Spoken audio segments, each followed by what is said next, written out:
Ba-dum-bum-bum. Windy pig, oh, windy, windy, windy, windy pig, oh, windy, windy, windy, windy pig, oh, windy, windy, windy, windy pig, oh, windy, windy, windy, windy pig. Alright, so that's all the valves clearances measured. There's two things I might have missed during that chatter while I was showing you. One is you need to make sure that your feeder gauges stay clean and oiled. All I do, and the reason is because if you are going to have to combine two, if you haven't got a set that goes from 0.01 every increment all the way to the top. You can get them, but how often you need them, it might be an expense you don't want to spend. If you get a set like this, which you've got increments where you can make anything up, if you're measuring down to 0.04, 0.05 of a mil, if you're putting these two together, 0.04, 0.05 to make 0.09, any dust and dirt and crap in there is going to change that measurement, or it's going to feel different, and also any dust and dirt trapped in there, it will bend, it will put a little nodule or something, it will just damage the feeder gauges, and there's such small measurements for these. The last thing you want to do is do any damage to the gauges themselves. So when I put mine away, all I do is I open them up as wide as I can, just fan them out. Yeah, just check them for any dirt or dust. When you can't, it looks fine. When I put them back in this pouch, all I do is add a bit of 3-in-1. So I've dropped that in there. I've got me, where's my doodah? Here it is. And I'll just run a bit of this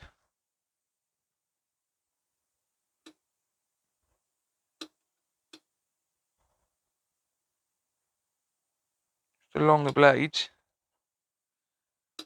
and just that'll soak through there. Put it back in this little pouch.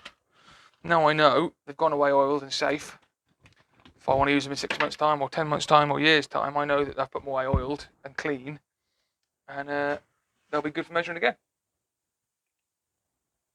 I did go back and double check some measurements, and I did make a mistake. So never be afraid to go back and check, especially when you've only got 8 valves. With 16 valves, it can take a while, but it's such an important measurement. It doesn't hurt to be thorough. It doesn't have to go back twice. It's just turning the engine over. Like I said, I've turned the engine over using the nut on the timing pickup. Some people put the bike on the centre stand, put it in gear and turn the rear wheel. Some people, you've got, as long as you're getting yourself to a point where the valves, the cams are at a neutral position, without putting any pressure at all on the followers or buckets, whatever you call them, and as long as you can get access to your feeder gauges easily, that's all you need. I just check again. If you're nervous about it being wrong, just check again. So initially we measured that fourth, which I did with you, I think. We measured it at 0.12. I must have made a mistake there because it came out when I did it again at 0.08. So, which is interesting. I've also rewritten this because the original copy got covered in oil and shit and handprints hard to read. So, if you look at here, some of these valves are in spec. So that one, fine. That one, fine. Probably wouldn't touch that one because it's right bang in the middle of the spec. You do tend to go to the larger end. If you're going to change these, we'll get to that in a bit. Like this one, bang, middle of spec, fine. That one, bang, close enough, right? So we really only got 4 valves that need changing. And this tells me probably what's happened in the past is someone's opened the engine up, someone's checked these valves, someone's found these 4 were out, reshimmed these 4, and left these 4. Simple as that, really. And why do they weigh differently? Many factors. Heat, mixture, lubrication, manufacturing processes, hardening processes. There's so much variables in each piece of the bike that you can so it just changes as you go along with the bike.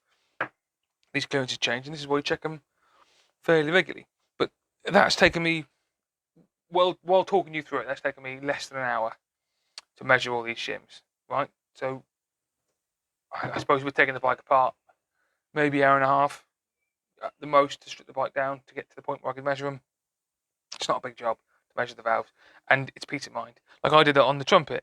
You'll see here, I've only had this since last August, July time. this winter, although the dealer I bought it from told me it was serviced. I've got a service history for it. I'm told the valves have been checked, told they're in spec. In the winter, I spent the hour and a half, 2 hours, stripped the bike down, checked the valve clearances. Just then I know. So now I know those are all good. I haven't got to think about that for another 2 years. I can ride the bike for 2 years, just change oil in it, do the very basic maintenance service times in it, forget all about it. It gives you peace of mind. But yeah, the next step now is we've got to get to the shims that are in there. So with these, I want to show the diagram. With these engines, it's going to be a very crude drawing. Say there's your valve, top of your valve there, drop it down to the engine, as it does. This is going to be a fucking terrible one because I'm half cut. Do that. There's your valve. And that's the collet on it. That's where it sits through the engine, and it goes up there like that. Right. So there's the top of the engine. Seal will be in here, collets and stuff. So what you end up with is in these engines is you've got the intake's like this. That's the shape of it, and this edge of the valve and these lines of the intake or exhaust, whichever way it is, line up. So as the valve moves up, that corner or those edges of those valves seat into here. And every time the valve comes down and back up again, these edges smash into these sides and there's wear goes on. A little bit happens in the seat, a little bit happens on the face of the valve. I'm not getting into exactly what is the more prominent amount of wear. We might get into refacing the valves on the 750. We might get into reprofiling the head as well, both sides. We might get into recutting the valves, lapping them and stuff, if it comes to on that. But for now, it's not too important why. But either way, as these distances close up. And what you've got on the back of here, how the valves work, you've got a bucket. I call it a bucket. I think it's called a follower or whatever you want to call it. And there's a spring in here.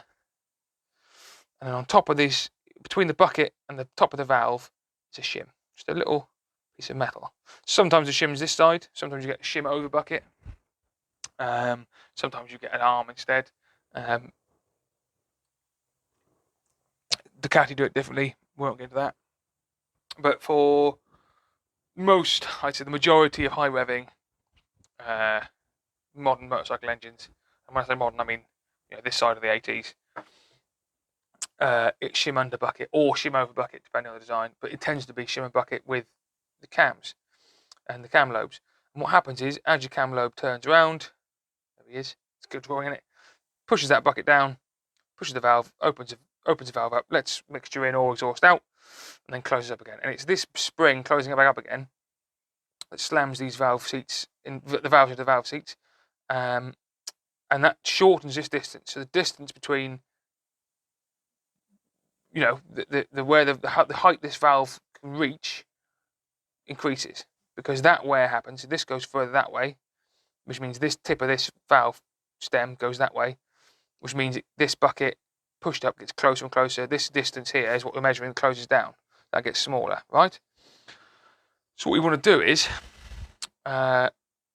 we want to take the cams out and the cam lobes. We want to take the buckets off. We want to measure the size of that shim. And I'll do this on the spare one, so we don't do it twice. Say we've got a 0.08 clearance at the minute, and we want to be somewhere between 0.010 and 0.020. 0.10 and 0.20. Say that shim in there is, let's say, a 0.05, yeah? So at the moment, we want to increase that distance, right? So we want to make this smaller. So if we want to get into 10 and 20, we need a shim that is at least 0.2 smaller, 0.02 smaller, down to 0.01. Now you're not going to get shims inside this. I've chosen a very bad example here because the shims are much bigger than that. But you get the drift. You want to get this. You want to put a smaller shim in and a thinner shim. So that means that you increase. If you make this distance here smaller, which puts this distance between the cam lobe and the top of the bucket, puts it back into spec. So if your valves are out of spec, you always want smaller shims. I've never seen an engine ask for bigger shims unless the valves have been done by a fucking moron. But it happens. You see it. People misunderstand the maths of it and put bigger shims in instead of smaller shims in to try and close up the gaps because they don't understand how it works. But basically, yeah, the valve slams into the valve seat, which means that valve control further up than it used to, which means that the top of the valve is closer to the cam lobe than it used to be, which also means the shim and the bucket are closer, which means that distance is wrong. So that's what we're doing. So in the next video, which I'll start in a minute, we're going to take the cam wheels and cams off. And I'm going to talk about it. I call them cam wheels. They're cam gears, I think, really. And I had a big argument with the chap many years ago because I kept calling them cam wheels. And he said, "You know what the fuck are you talking about? You don't work on motors if you call these the wrong fucking name. You don't know what you want about blah blah blah." I'm just like, mate, you knew I was, you knew what I meant when I said cam wheels. It's just what I've always called them. My dad always called them that. My granddad always called them that. I've never had a problem with it before, but so just in case there's anyone out there that's going to be confused, when I say cam wheels, I mean cam gears that are on the camshafts that are, on the cam chain. And I suppose, it's one of those things, isn't it? But yeah, that's it for the minute. Next video will be taking the cam caps off, take the cams out, and having a look at the shims. Cheers. Ba-dum, bum, bum. Windy pig, oh, windy, windy, windy